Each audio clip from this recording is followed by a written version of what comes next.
Hi, everyone. Today I'd like to share with you a little bit about how acupuncture works. If you don't know me, I'm Laurie Stone. I'm a licensed acupuncturist, certified herbalist, and certified aromatherapist.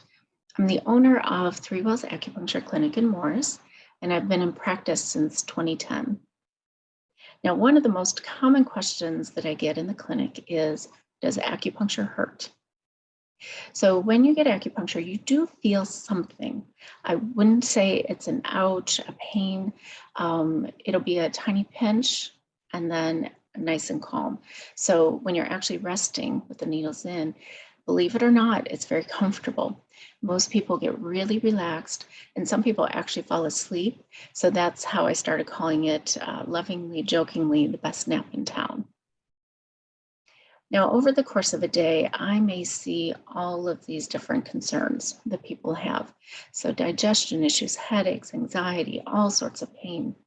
And it looks like acupuncture then covers so many different conditions, which leads to the second most common question, which is, how does acupuncture work? I like to start off with an analogy of a vegetable garden. So, here you have your row of lettuce, your row of basil, row of cilantro, beets, carrots, squash, etc.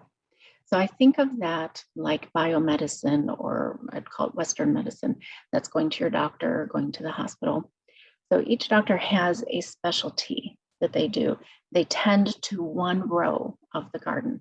So you might go to your GI doctor and then go separately to your heart doctor and your lung doctor and your gynae and your psychiatrist. So each of them tend to one piece of the garden. Now, acupuncture comes along, and I look at that more like the irrigation system for the whole garden. So it's getting nourishment throughout the entire body.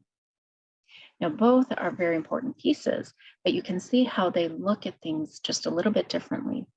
So, what happens in acupuncture is you can get kinks in the hoses. So you're trying to water your garden, you get a kink in the hose, you get no water coming out one side and too much water backing up on the other side. So you're going to end up with symptoms on either end. So the point of acupuncture is to then come and unkink the hose and get everything free flowing again so things can start feeling better. Now, how we do that is through acupuncture points. And here's a model that shows all the different points on the back and back of the arm. So you can see there are a lot of places to choose from when I'm choosing my points. In the way that acupuncture points work, let me give you another analogy. Think of this like your body is the internet, and acupuncture points are your smartphone. And so that your smartphone is a way that you communicate to the internet. You send commands out to the internet. You connect with that whole network. Acupuncture points are the ways that we send commands into the body to communicate with the entire body. Now, anatomically, these will refer to different areas in the body. So a lot of them are in trigger points. So that's where you get knots in the muscle that get inflamed and really sore and achy. They could be motor points. That's where the nerve goes into the muscle to give it its command to contract and do its thing.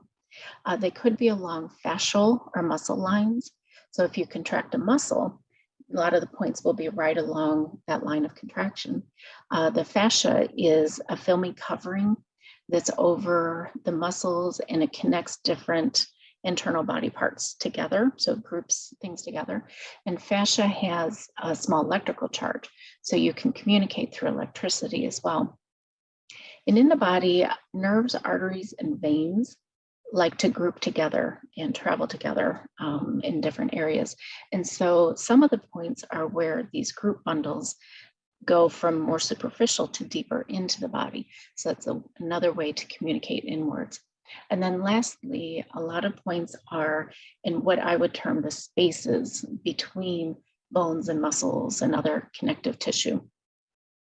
So specifically then, what does acupuncture do in the body? So research over the decades has shown that acupuncture will do these things. So it improves blood flow. Anytime you get good circulation coming in, all sorts of good stuff happens in the body. It calms the fight or flight system. That's our stress system. It can relax tight muscles, release endorphins, Those are our body's natural painkillers. Reduces inflammation, reduces nausea, reduces the intensity and the feeling of pain. And then we can stimulate the body's own healing mechanisms. So that's communication through the nervous system, the immune system, and the endocrine or hormonal system. So it sounds pretty good, doesn't it? I will have you consider trying acupuncture for any of your concerns. And at the end of the video, I am going to give you a way to keep in touch with me. So I leave you with something to think about. At any given point in time, you are only one decision away from being healthier. I hope you have a great day.